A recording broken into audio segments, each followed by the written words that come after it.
Okay, hi Dasol. Good to have you here. Hi, thank So, you for having me. so we can talk. Are you in Shanghai now or in Haining? I'm in the city called Haining, which is very close neighboring city of Shanghai, 1 hour train. Cool. I'd like to ask you about your journey and about hiring in China. Share more about what brought you to China and your journey. Sure. So I came to China for the first time in 2013 as an exchange student. So, as an exchange student, you don't have that much choice, but was, it was really great opportunity to study at Peking University at that time. So I was studying at Peking University at International Studies for half a year. And when I first arrived in China, I don't know why, but it somehow felt like I'm in a home. So I wasn't able to speak fluent Chinese. I really didn't like Chinese food at the beginning, but somehow I felt so comfortable interacting with Chinese people and I felt so much like home. And that really stuck in my head. So ever since I came back to Korea, I was always figuring out how I can come back to China. So I did my first internship in China in Shanghai as well. And then when I came back to Korea and in the end I graduated, I immediately start looking for jobs in China. I really wanted to come back. But at that time, it wasn't that easy because I didn't have that much connections that I built in China, or I didn't have any like actual degree in China or not a lot of experiences. So I didn't get back to any companies. And my language was also not ready to actually work in Chinese in China. So I decided, okay, let's first gain working experience and improve my Chinese. So how can I kill these two birds in one stone? And that's when I found my first career as a sales, and my target was my clients were all in Chinese, all Chinese. So I was working in a semiconductor company doing a sales for China market. And around 2 years, I think I was quite ready. So I started again looking for jobs, but again, it wasn't that easy. And one time, one of my friend, she is a Hong Kongese. She called me and then she was like, "Hey, Dazzle, what's up?" And I was like, "Hey, I've been looking for jobs again. I thought I'm ready, and it was not easy." And she was like, "Why don't you just study masters in China? These days, there are a lot of full scholarships that Chinese government is giving to the foreigners." So I was like, "Oh, I never thought of that option."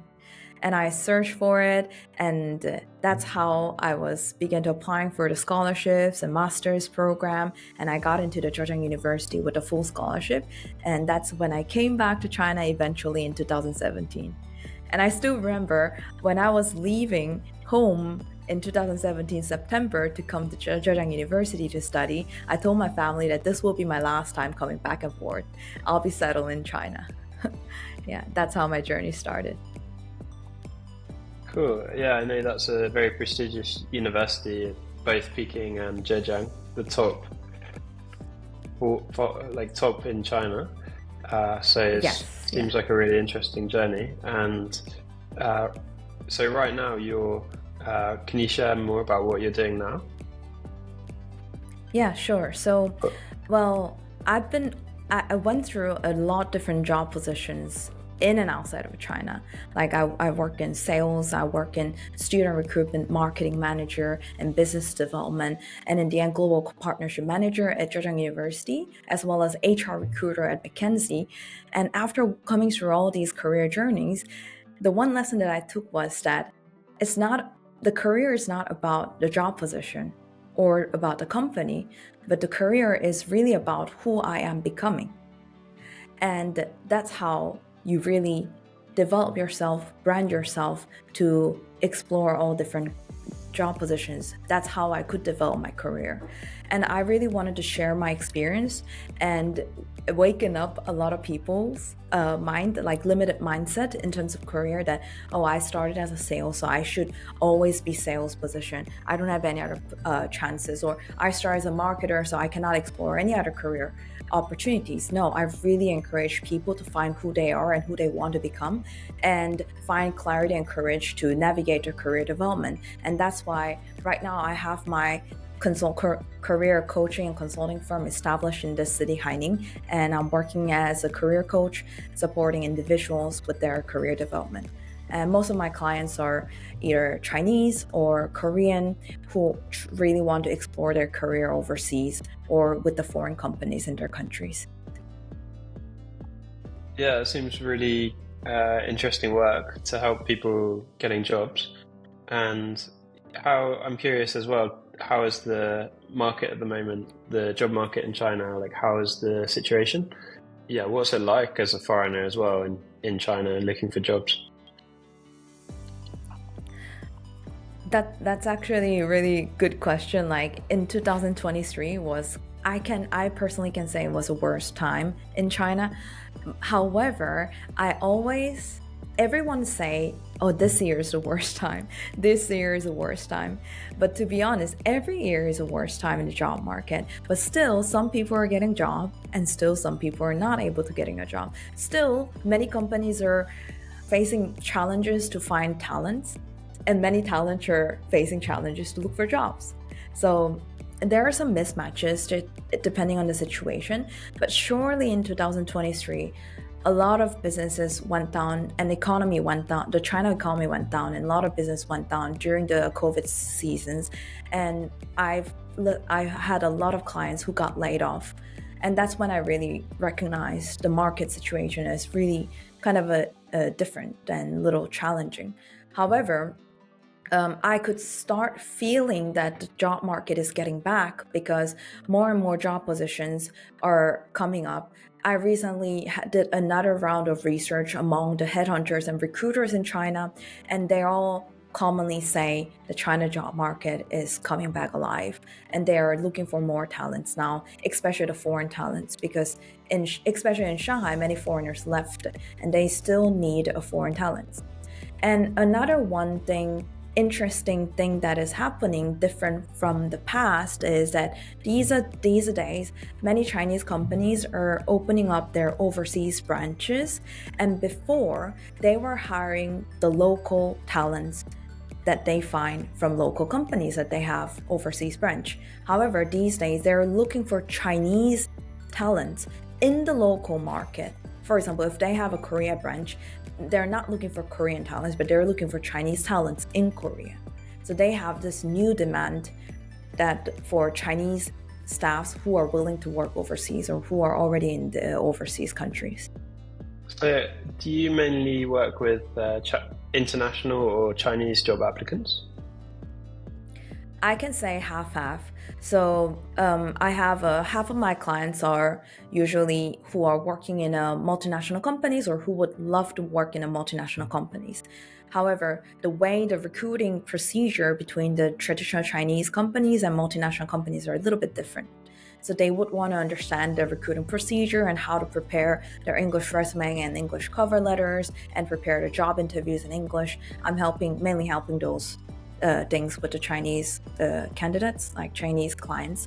And for foreign clients, I mainly help foreign clients who are in China or who are in China who's looking for jobs after their graduation in a companies, but because they're not familiar with Chinese apps or recruiting apps or job markets, and they're not familiar with how to interact with the Chinese recruiters. So I mainly help them with those sides. Yeah, it seems like there's quite a big different market, isn't there, between local people looking for jobs, Chinese people, and international. It's probably quite a different market. But do you find that you have a special, you're focusing 50-50? And what do you think about for international people from around the world, how would they find jobs in China? How would they go about it?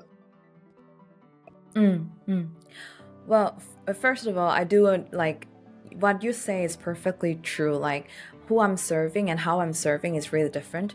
But I have one goal. One goal is for people find their fulfilling career. And I'm really doing my all best at using all the resources that I have to provide them. And I think I'm really in a good position that I'm a foreigner in China who understand the foreign perspective and Chinese perspective. So either way, I can help as a bridge and give a lot of resources.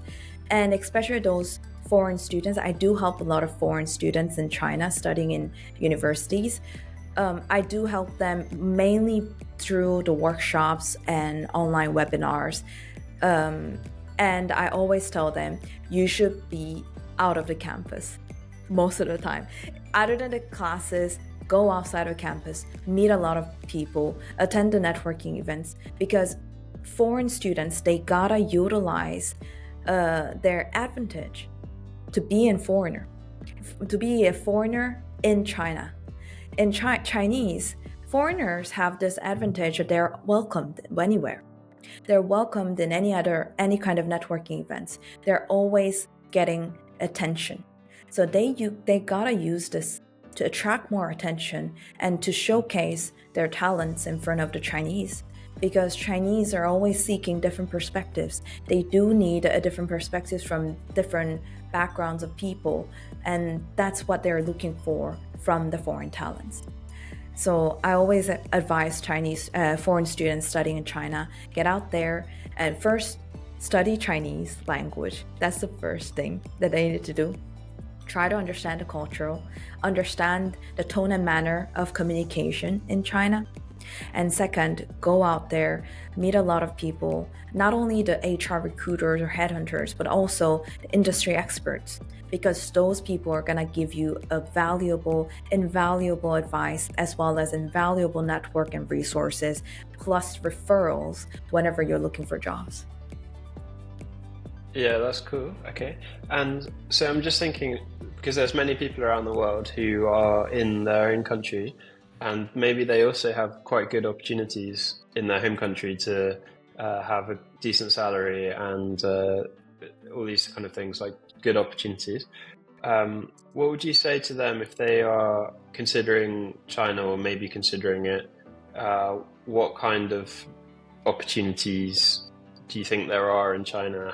How do you think people should consider whether they should move to China and look for opportunities? Yeah, that's actually a question that especially my friends and family in Korea are always asking, because economically, the salary in Korea is higher than salary in China. So they're always questioning, why are you still in China? Like, you can get a better job, decent job, higher paying job in Korea. You don't have to stay in China. However, I'm always spectacular about the development in China, as well as how open-minded people are. And I think that is also something connected to the fast development of China, because China is really, really fast changing a lot. I know generally the world these days are changing a lot, but it's nothing comparable. China is nothing comparable. Every year I go back to home, there's not much change in Korea. But every year in China, even though I'm all along in China, I can find out something is changing. Something is changing in the technology development, or I'm not sure the communication wise, or the cultural change. Something is changing a lot. It's very dynamic. So people who knows this China's unique environment, that China it is like its own world. It's in terms of media, it's disconnected with the outside of the world, but within the China, it has its unique environment, unique kind of unique atmosphere that you can feel. You cannot feel from any other countries, and that's one thing. That's what I'm really attracted to China. Second one is about the resource. The market size itself is really nothing comparable with other countries, especially compared to Korea. So it means a lot of opportunities are up there. And if you are smart enough and resourceful enough, you can achieve whatever you want. That's what is possible in China compared to any other countries. So only those two reasons, I think those are good enough reasons that you should try to do something that you wouldn't imagine to do in your home country in China. China is literally, like, for me, it's like a playing ground. It's a safe playing ground, like a sandbox that I can try things out that I've never imagined to do in Korea.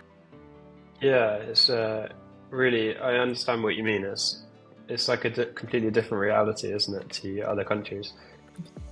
What would you say are the main opportunities for people coming from outside? I think you have a range of different experience.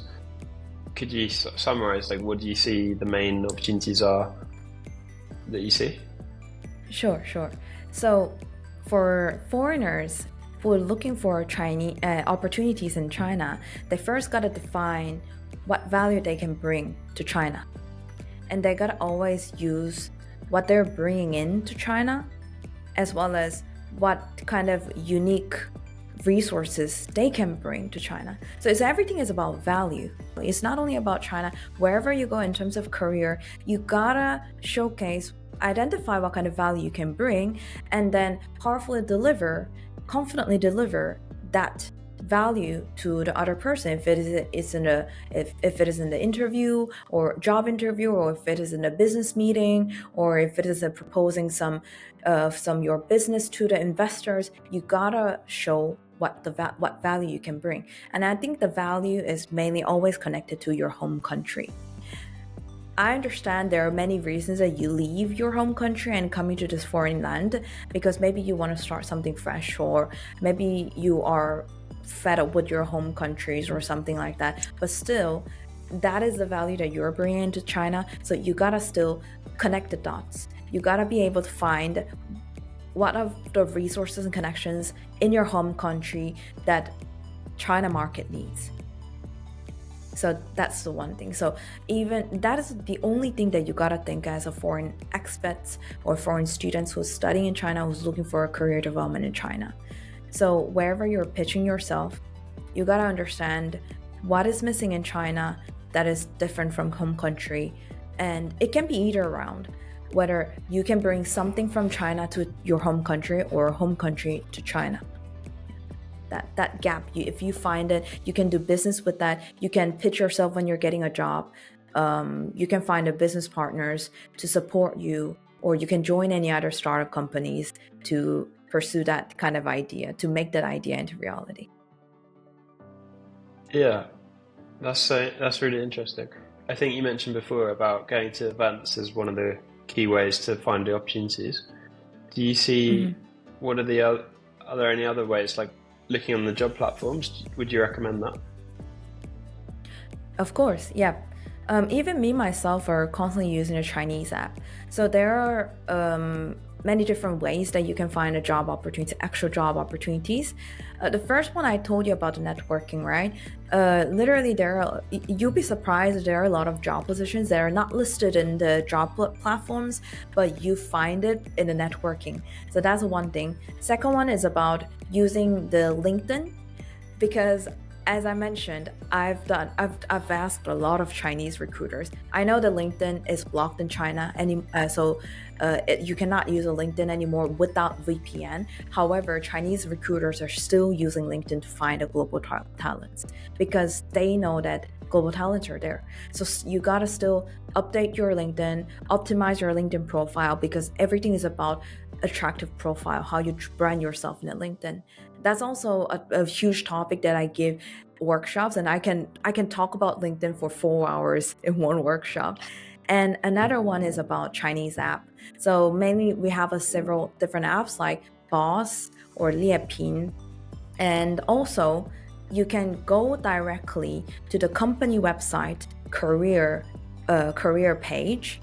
Most of the big companies, like if there are a specific company that you want to work with, like Tencent, Alibaba, or ByteDance, you go directly to this website and go to the career platform. You can also find that there are job opportunities for foreigners. And the last one is really important for the foreign students in China. And I also have many of my study mates who I did a master's degree together in China.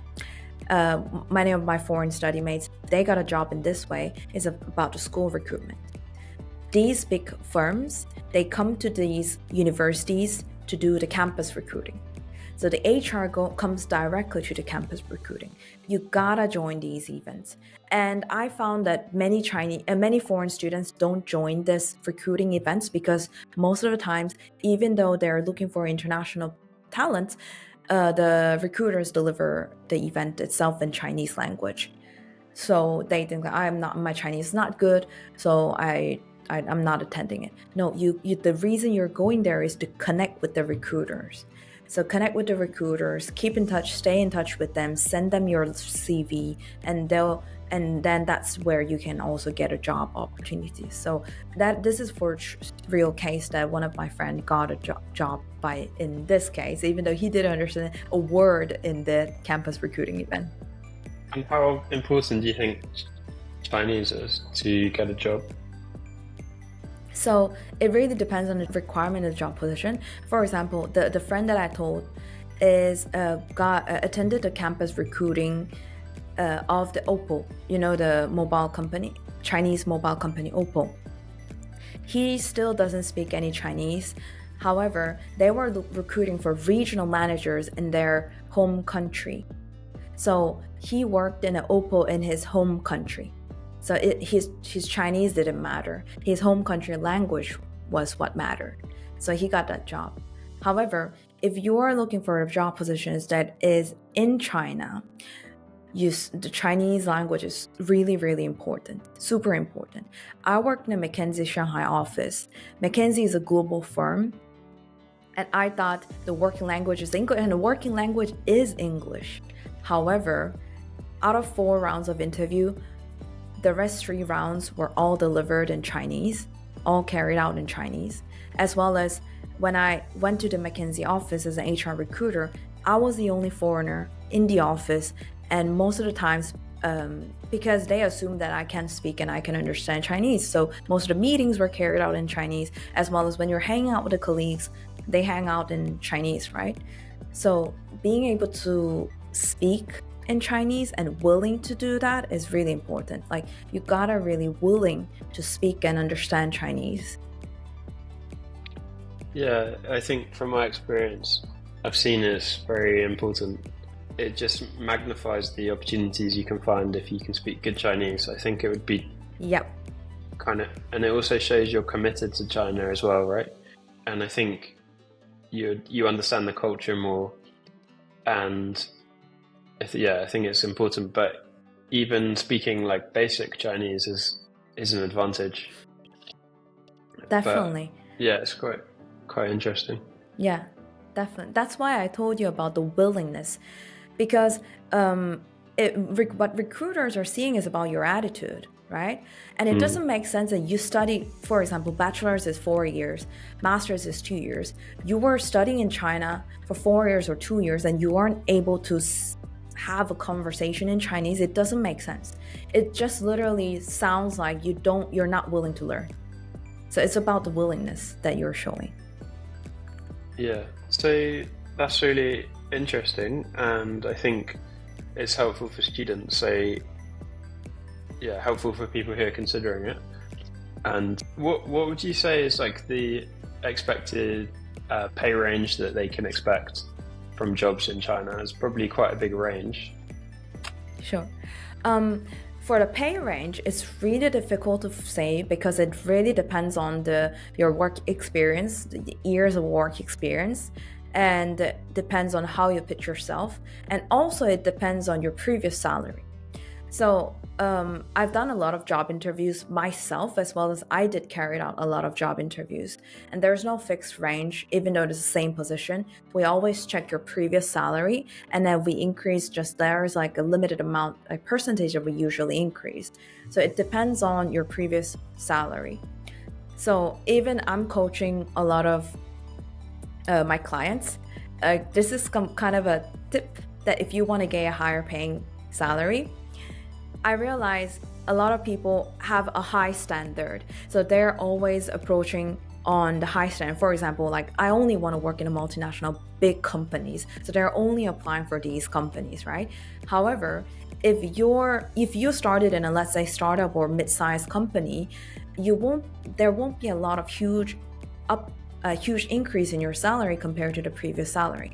But how you can increase the offer is by applying a lot of jobs, no matter it is a small size, a startup, and like that. So let's say you start with the 10K, your previous salary was 10K. Then you first have to get like 1 or 2 offers, right? You get an offer, like 12K offer from startup. right? Then you got another job opportunities in a mid-sized company. Then you increased not based on the 10K salary, but you say, I already have 12K offer in my hand. Give me a little more. So you get 14K.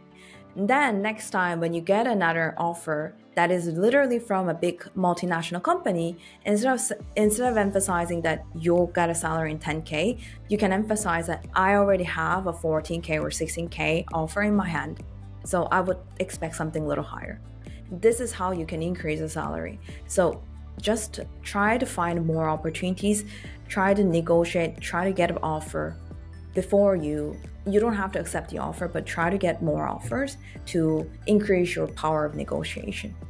Well, recruiters will hate me if I say this, but because I think it's true, right? I'm asking them to get an offer. Yeah. The thing is that the more you change, it's like there's like opportunities to have higher salaries, right? But the problem is that it's important. Like there are some higher paying jobs that may not be a good fit, or may not be a good long-term career plan. So it's like important to think of everything, right, the whole way. But that's important, right? When you have when you think you deserve more in the market, just to have other options. Yeah. Well, I actually, in terms of salary-wise, I really want to emphasize this. This is something really different that I found to be different from any other countries. China, sometimes I saw a lot of clients who's rejecting the offer just because the starting offer salary is not satisfied. They're not satisfied with the offer itself.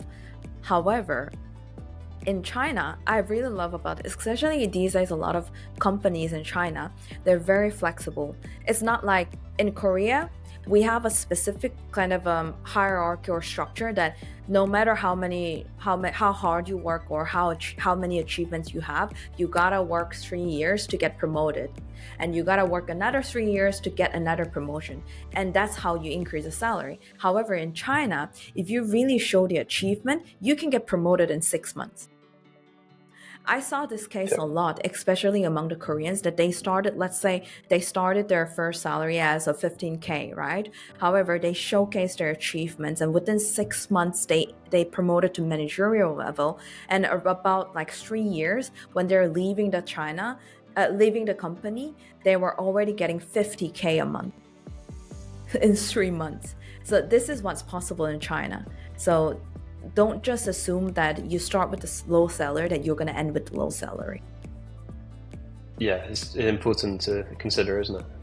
So the other question I wanted to ask is about reality. We're like talking about how it's different in China compared to other markets. I was trying to think of some examples of that. Do you have any examples of how it's different?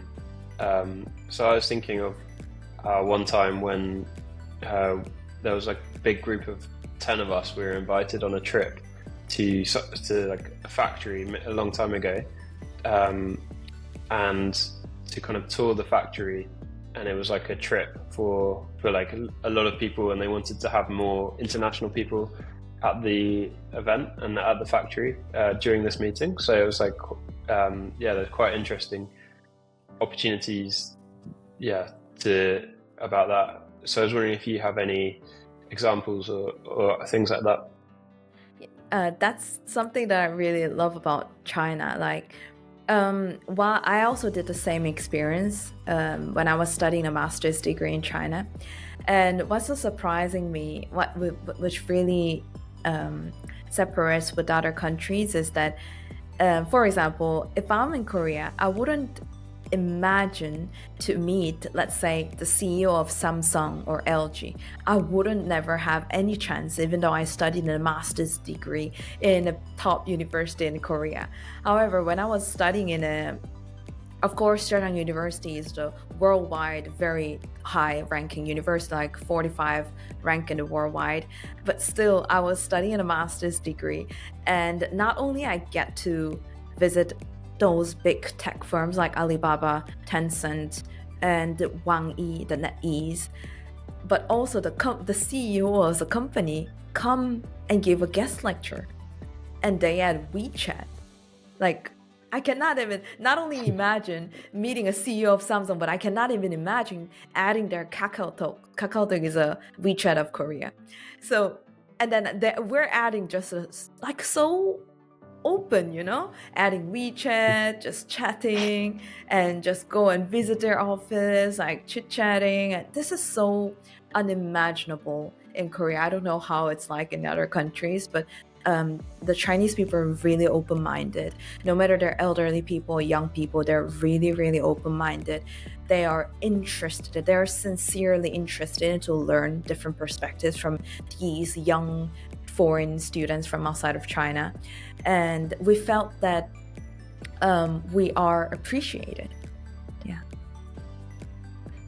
Yeah, it's amazing. You can have access, or you can meet some very high-profile people fairly easily, right? Or easier. Yeah. Because they're very, in China. It's quite interesting. So I think. Yeah. Is there anything else you'd like to say?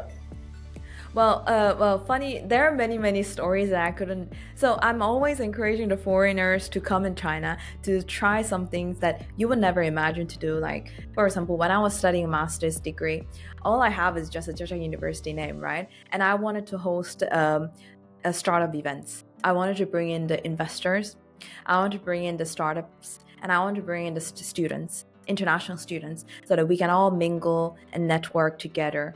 And it was all my idea, just the idea itself. And I began to reach out to these investors in China.